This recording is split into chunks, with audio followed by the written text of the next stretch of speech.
18,000 থেকে সরাসরি 65,000 টাকা basic pay. Fitment factor 3.8। OPS ফেরানোর জোর দাবি। অষ্টম পে কমিশনের বৈঠকে এমন 10টি দাবিতে এবার চাপে কেন্দ্র। তাহলে কি সরকারি কর্মচারীদের ভাগ্য বদলাতে চলেছে? আজকের ভিডিওতে জানবেন সব বড় আপডেট। সরকারি কর্মচারী এবং পেনশনভোগীদের জন্য একটি বড় খবর সামনে এসেছে। মঙ্গলবার 5ই মে 2026 তারিখে পুনেতে মহারাষ্ট্র ওল্ড পেনশন অর্গানাইজেশনের প্রতিনিধিরা অষ্টম পে কমিশনের চেয়ারপারসন রঞ্জনা প্রকাশ দেশাইয়ের সাথে একটি অত্যন্ত গুরুত্বপূর্ণ বৈঠক করেছেন। এই বৈঠকে কেন্দ্রীয় সরকারি কর্মচারীদের জন্য ন্যূনতম মূল বেতন 65,000 টাকা এবং ফিটমেন্ট ফ্যাক্টর 3.8 করার জোর দাবি জানানো হয়েছে। পুনের বৈঠকে ওঠা প্রধান 10টি দাবি।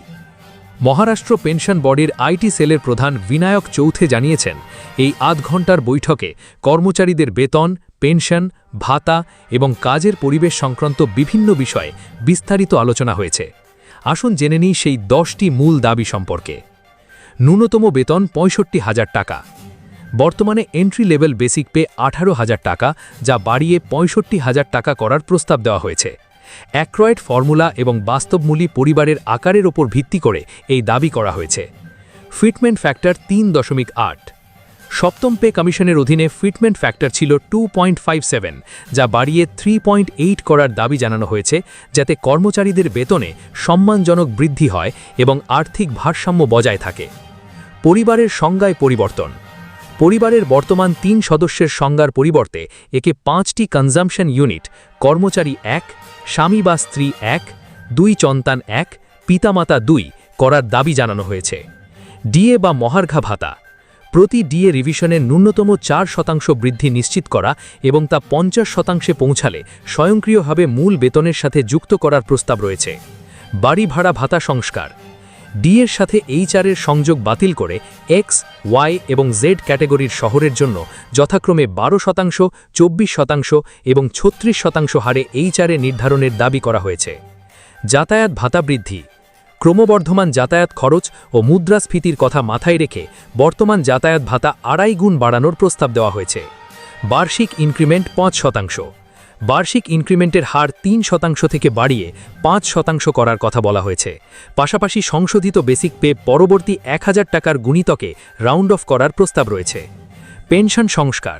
ওপিএস, এনপিএস এবং ইউপিএস। জাতীয় পেনশন সিস্টেমের আওতাভুক্ত প্রায় 85 লক্ষ কর্মচারীর জন্য পুরনো পেনশন স্কিম ওপিএস ফিরিয়ে আনার জোর দাবি জানানো হয়েছে।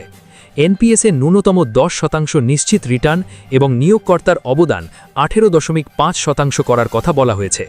এছাড়া অতিরিক্ত পেনশন 80 বছরের বদলে 75 বছর বয়স থেকেই শুরু করার দাবি তোলা হয়েছে। শিক্ষকদের জন্য কেরিয়ার প্রোগ্রেশন স্কিম।